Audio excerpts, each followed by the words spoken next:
Étape suivante, présentation donc des résultats, donc des traitements qui sont faits sur notre chantier de Castanet. Donc vous allez voir un petit peu ce que ça dit. Donc là, toiture donc nettoyée. Donc on a fait un premier passage, on a pris la décision quand même de repasser un petit coup de produit tout à l'heure parce qu'il y a quand même quelques petits résidus. Pas dramatique, mais il y en a encore quelques-uns. Même si la toiture est plutôt propre, on voit il reste quelques petites traces de champignons, donc on va finir de les sortir. Et je vais vous montrer un visuel qui va être assez sympa. Hop là, celui-là. Alors pourquoi c'est sympa? Parce que forcément quand on fait un nettoyage de toiture, souvent les gens ne se rendent pas forcément compte du travail qui a été fait. Parce qu'après coup, en fait, c'est propre et comme c'est propre, on se dit waouh, ouais, ça a toujours été un peu comme ça. Donc voilà aujourd'hui à quoi ça correspond. On a aujourd'hui un chantier donc qui était exactement dans cette situation-là. On en a un autre qui commence à reprendre un petit peu sa couleur originale. Donc c'est clair que ça donne un visuel qui est quand même super sympa. Donc voilà un peu les contrastes qu'on peut retrouver sur une toiture. Donc là, première étape, comme je le dis toujours, c'est une étape préparatoire. Le nettoyage finalement sert tout bêtement à préparer le support à une imperméabilisation, puisqu'on ne peut pas appliquer un imperméabilisant sur un support qui va être trop incrusté. Donc en l'occurrence, on fait une phase préparatoire qui est la phase de nettoyage. Je le précise, phase de préparatoire, c'est sans Karcher, sans javel, sans chlore, sans soude, sans potasse, sans produits dits agressifs. On utilise donc des agents quaternaires qui ont des vertus qui permettent effectivement de désincruster ce qu'on va retrouver sur la toiture. Alors là on le voit bien, hein, mousse, lichen et hydrocarbures, tout ce qu'on peut retrouver de façon classique.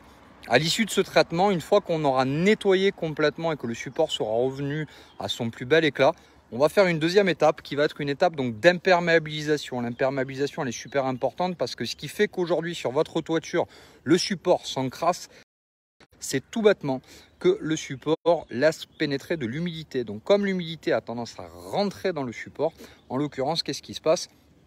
Le paramètre est simple, on a aujourd'hui un stockage. Qui dit stockage dit que la micro-végétation peut forcément elle s'installer dedans et pouvoir se développer. Si on stoppe l'humidité, on règle complètement la problématique. En l'occurrence, une fois qu'on a fait ça, on va mettre aussi dans cet imperméabilisant un algicide, fongicide, bactéricide qui va avoir ce qu'on appelle une vertu auto-nettoyante. Ça veut dire que la toiture, techniquement parlant, va à l'issue d'une bonne pluie régénérer le produit et permettre à la toiture finalement de ne rien laisser se déposer sur votre toiture. Donc le but de l'opération, c'est bien entendu d'avoir une toiture propre, mais surtout de la garder propre. Donc voilà, pour ceux qui ont suivi la vidéo de ce matin, le grand pan qu'on a attaqué, il est là, d'accord, et le résultat est quand même déjà plutôt pas mal. Bien que on estime qu'il reste quelques petites adhérences, donc par rapport à ça, quoi qu'il arrive, on va réappliquer du produit pour avoir un support qui soit le plus propre possible. Voilà à quoi correspond donc une préparation au traitement. Tout à l'heure, on vous montrera donc le rendu avec l'hydrofuge. Il nous reste tout de même un peu de travail parce qu'il nous reste ce pan-là et l'ensemble des pans à repasser en nettoyage. Mais on est quand même plutôt satisfait du résultat. Ça se présente plutôt bien. Hormis une petite problématique qui sont bien entendu les guêpes. Donc là on en a beaucoup et on a un petit nid de frelons asiatiques, donc il va falloir prévoir une désinsectisation cet après-midi. Voilà, vous voyez, il y en a un qui vient de passer à côté de moi. Je vous souhaite un bon appétit. Si vous avez des questions, n'hésitez pas, je suis à votre entière disposition. 05 61 63 28 17.